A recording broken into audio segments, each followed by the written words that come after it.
Welcome to the Academy, a series focused on the basics of Star Wars: The Old Republic. SD-0 is the Coruscant world boss in Star Wars: The Old Republic.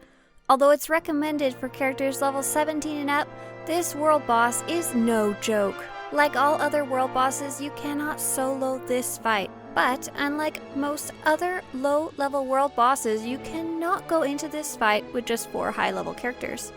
For being a level 17 world boss, SD-0 has a ton of mechanics that can easily kill your team members, and one of them seems to be bugged and will simply kill anywhere from 2 to 6 of your teammates during your fights.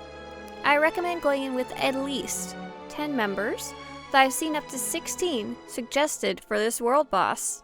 The easiest way to get to the Coruscant world boss is to pick up the Coruscant heroics from the activities panel by clicking the symbol 3 little people near your minimap, then clicking the solo tab and choosing heroic missions Coruscant, then clicking travel. From there, you can either pick up the Republic's most wanted heroic quest and take the heroic shuttle, then run north, or take a taxi to the Galactic Market Taxi. You can also quick travel to the Old Galactic Market and run south to the boss. I highly recommend to pick up the Republic's most wanted if you're able to, as it can help your teammates get there easier, if they don't have access to a summon. If you're planning to summon for this boss, especially if you're planning to invite very low-level characters, for example players who are on Coruscant themselves working on their class quests, don't forget players cannot accept a summon if they do not have their ship yet in the story. That's why you want to pick up the heroic and share it with those characters so they can run there manually by using the heroic shuttle. Now let's talk about those mechanics. The killer mechanic is proximity laser. Throughout the fight, including often at the very beginning, 2 team members will be targeted with a proximity laser and will be marked with a big red circle over their characters' bodies.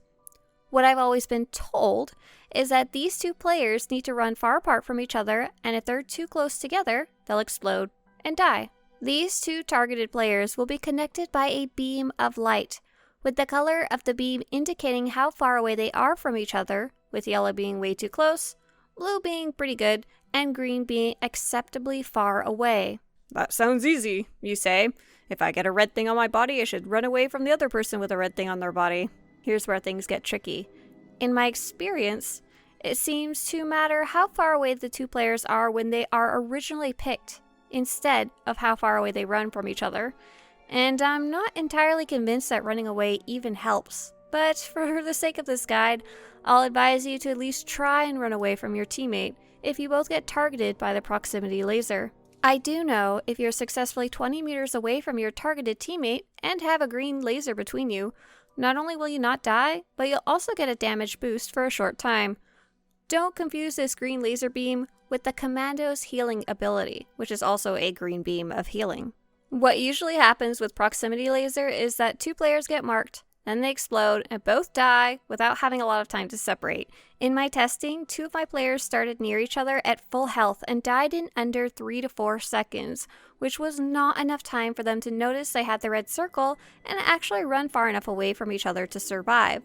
My teammates who did survive and actually got the lucky green beam were the ones who were already far enough from each other to be 20 meters away when they were picked. For example, a ranged player and a melee player near the boss. As far as I can tell, there's no way to outsmart the boss and have it pick players who are already far apart, and I think it may be entirely random who the boss picks. There's also no way to know when the droid casts proximity laser. Your group just needs to watch their characters' bodies for the red-orange circle on them. There's no cast or ability that the boss does.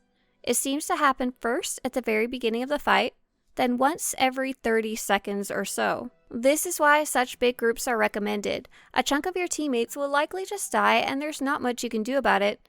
I don't know if it's a bug and you're supposed to have more time to separate, or if you're simply supposed to take less damage and things got strange when they added level sync, or if this is the intended mechanic and every group I've just been in sucks at it, including myself.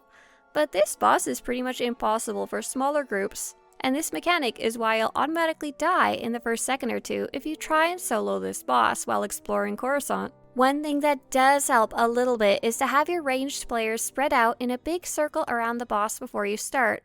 And if you get lucky, those spread out players will get picked. Another thing that helps is to instruct your team, especially your tank, not to leap in or jump to the boss to start the fight. Just have them walk on foot, otherwise there's a higher chance 2 of your teammates will immediately get the orange circle and explode. I don't know if this is a mechanic or just something I've seen happen a lot, but it does seem to help for some reason. If that crazy mechanic isn't enough for a low-level boss, there's actually 2 more. The second is called Ionized Stream. It's a strong attack which can be interrupted. The animation looks like red lasers pointing towards the tank, and the cast icon looks like a purple lightning symbol called Ionized Stream. Just interrupt it and avoid some damage. Lastly, the tank and the boss will get stacks of ionized, which will cause them to take extra damage for each stack. Another player should taunt the boss when the tank is taking too much damage.